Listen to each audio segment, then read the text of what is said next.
পথে না বসে যায়, কারণ খামার বাঁচলে দেশ বাঁচবে, জাতি বাঁচবে, কারণ খামারই জাতির মেরুদণ্ড।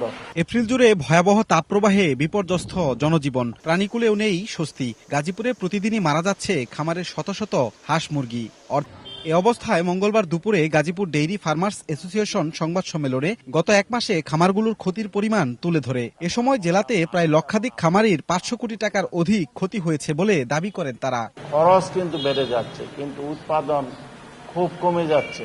সুতরাং আমরা খামাররা অলমোস্ট পথে বসে যাচ্ছি। 25 থেকে 30 হাজার খামারি আছে। আমি অনেকের সাথে যোগাযোগ করে দেখেছি, সবারই একই অবস্থা।